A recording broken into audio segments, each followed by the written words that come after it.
Hello and welcome to the Coming Down to Earth with Spirit podcast with me, your host, David Hale. In the podcast, we'll be talking about mediumship and all things spiritual in a down-to-earth and honest kind of way, with a touch of humour also. So I hope you can join me on my podcast journey so you can learn from my own spiritual journey and experiences with spirit in the aim to help you on your own spiritual journey, or it may just be to answer any of those questions that you have about the spiritual world. So join me now as we get into this episode.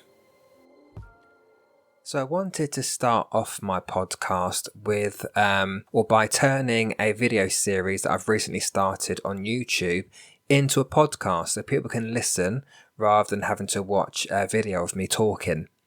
And I started the video series with the aim of educating people who are either learning to be a medium or just people who want to know about the spiritual world, what happens, what is mediumship, how does it work, by discussing my own examples and real life experiences with spiritual moments or readings that I've done for other people.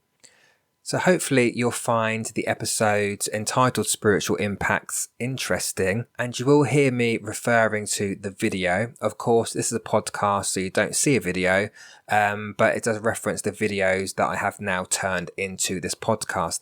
But if you do feel inclined to actually watch me talk about these topics, you can go to my YouTube channel, which is davidh_medium, but the content is exactly the same.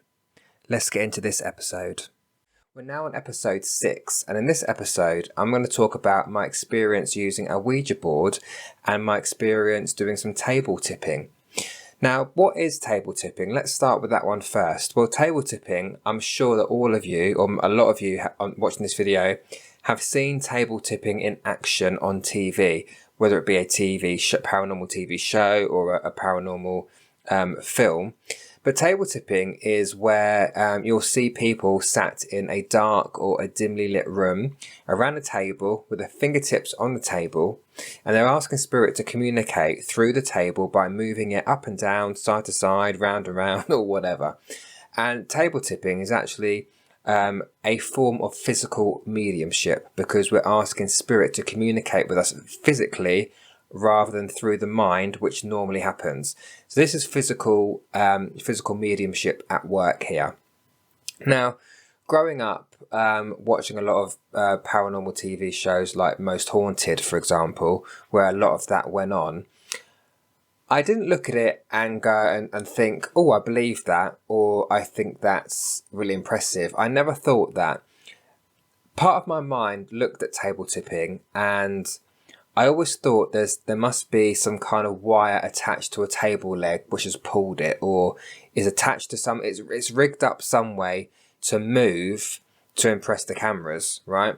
And I am one of these people that a lot of what I believe in are things that I have actually experienced for myself. I don't, as I said in another video, I don't take everything at face value.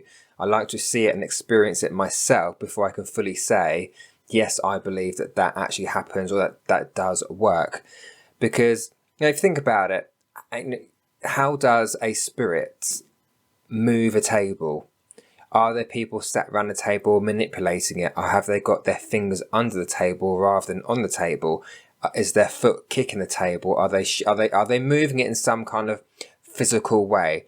And you also have these scientists, or these what they're called, not paranormal investigators, parapsychologists, who say, oh, it's the muscle movement in your hands, your fingers that are shifting this table. Okay, well, yes, that could be one explanation, but based on my experience with it, I know that is not the case.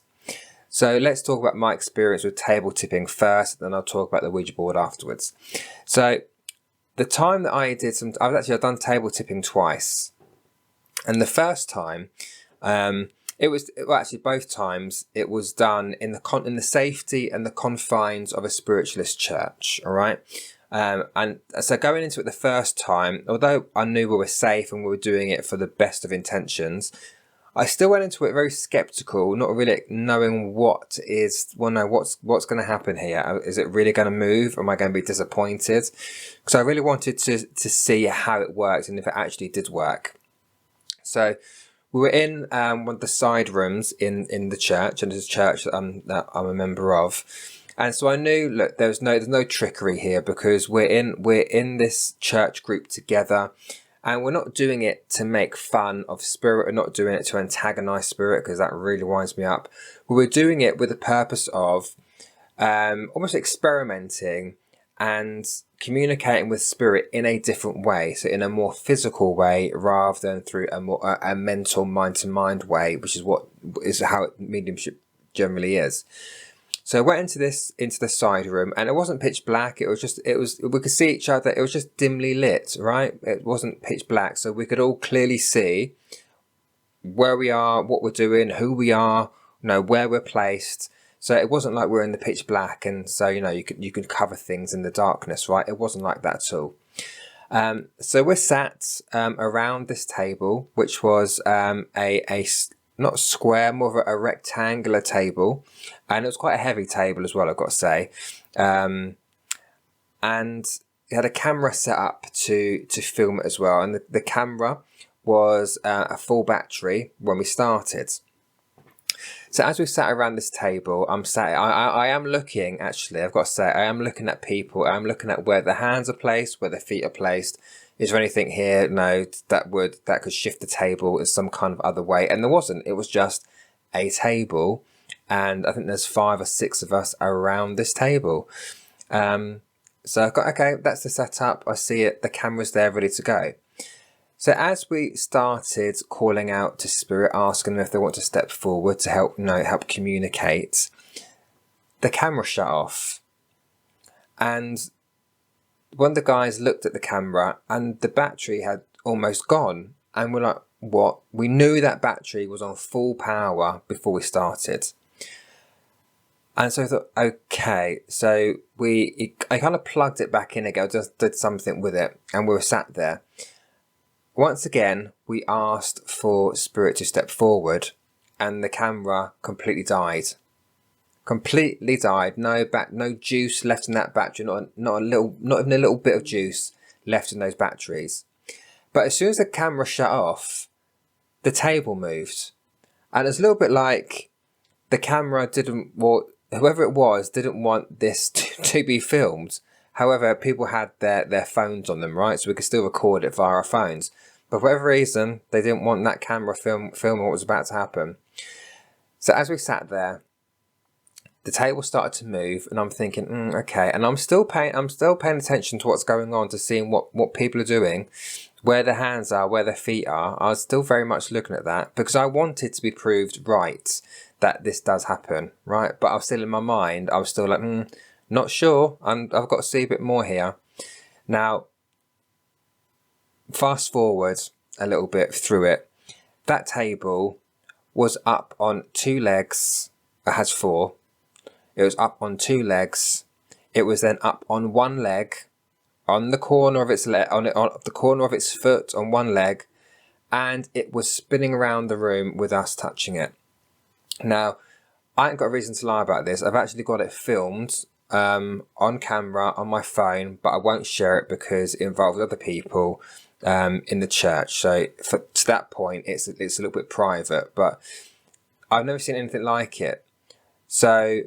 And again, whilst that was happening, I was checking out people's hands. Now, I've still got the video, and I've shown some of my my students the video just to show that it does happen. Because again, it's one of those things that you have to see it to believe it. That people's fingertips were on top of this table at all times. Some occasions we had 1 finger on this table. Now, I don't care what any scientist says. 1 finger is not, is not going to create a muscle spasm which lifts a table onto 1 leg, onto the corner of its foot, and spin around in a circle on this foot while we're trying to chase around it with our finger on it.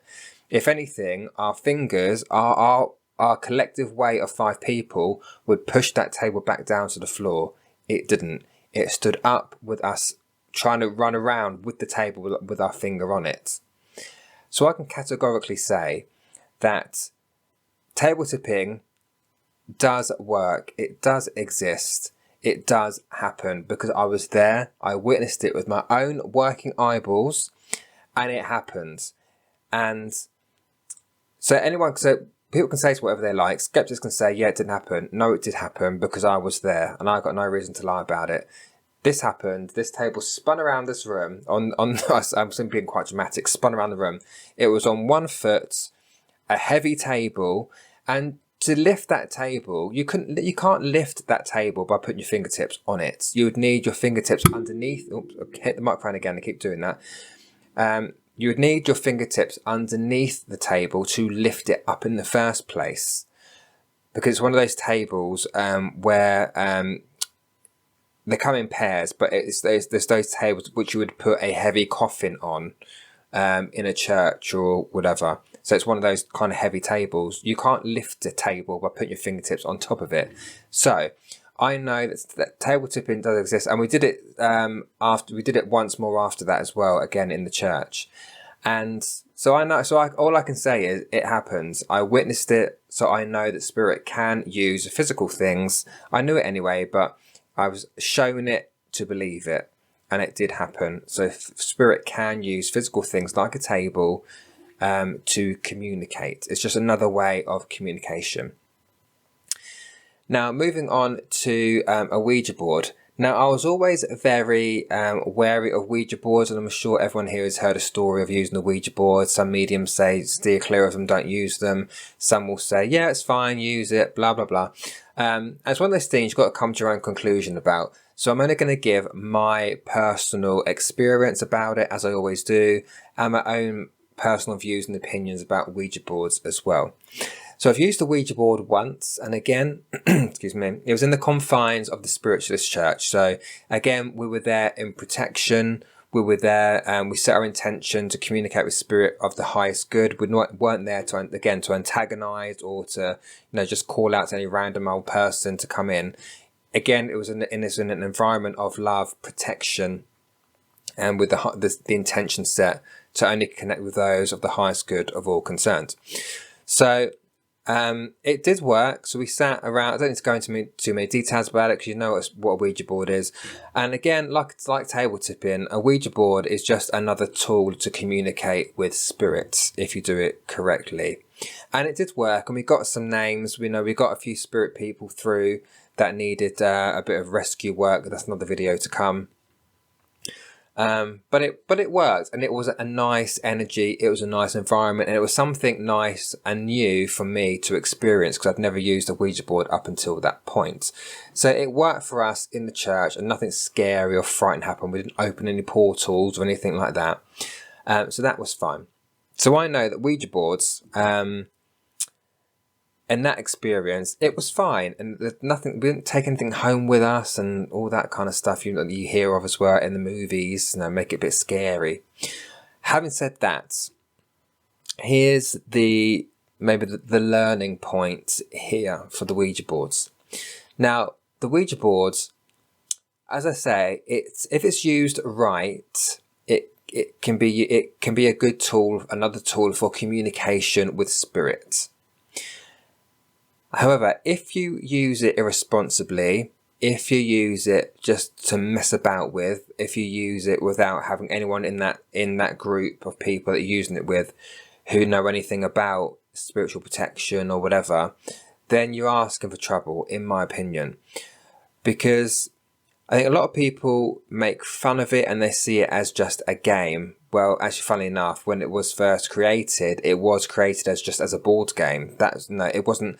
It was never created to communicate with spirit. It was made back in the day, a long time ago, to be a kid's board game. That's what it was. But then it morphed into this tool for communication with spirit. And I've heard many stories of people having used the Ouija board and they've never felt the same since using it. Or they've suffered a bad experience with it where they felt someone attached to them, as in a spirit person attached to them. They felt a really odd atmosphere in the place that they used it. And that's because they used it just willy-nilly, without, for lack of a better phrase. They used it, were just making fun of it, and just sat around this Ouija board saying, right, come in. And if you do that, you invite in what you invite in, right? So if you're just calling out for any old person to come in, any spirit can come in, right? It doesn't matter, it's not necessarily going to be your family.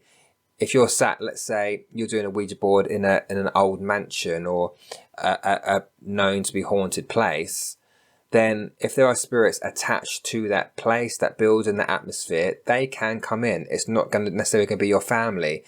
And look, everything, I don't want to say there are scary spirits, but everything has an opposite. So where there are good spirits, they are going to be negative spirits. Jack the Ripper, Hitler, they are not good spirits. They are negative spirits, right? Just as an example. So you can invite in anything that wants to come in, unless you do it in protection, unless you do it setting the intention that we only want to communicate with our spirit family or spirits that are of the highest and the highest good for all of us. So also the Ouija board, look, to be honest, if I was at a party, I always use as an example, if I was at a party, people get a bit drunk or a bit leery or whatever, and someone says, let's get a Ouija board out, I will leave that party. I'm not staying there to witness what's going to happen, because they can also not just invite a spirit person in at that particular point, they can invite them into that person's atmosphere. They can invite that spirit person into that person's house, or they can actually come home with you. And people have said to me they've had to go and see another medium to get rid of this attachment that they've got, because they've invited a spirit person who's followed them home. So be smart with it. If you're going to use a Ouija board, I would suggest using it with a group of spiritual people who are doing it just to communicate with spirit on a pure and positive level. Don't do it and mess about with it, because you're asking for trouble. Don't get involved in it, is my advice. That's my personal viewpoint on it, and that's my personal opinion on it, all right? Based on what I have heard from other people, from my followers who have told me about their own stories, and I believe them. But I've only ever had a positive experience because it was set up in a positive environment. So that's the key, so remember that. But anyway, that's it. That's my little story, my experience. I hope it gives you something to think about, and I hope you've learned from it as well. But before I go, just touch on what I just said about the Ouija board. If you're going to do table tipping, again, make sure you're doing it for the highest good, and you're doing it with a group of spiritual people who can bring that love protection in as well. So make sure that you're all safe and you're not inviting any old Tom, Dick, or Harry from the spirit world.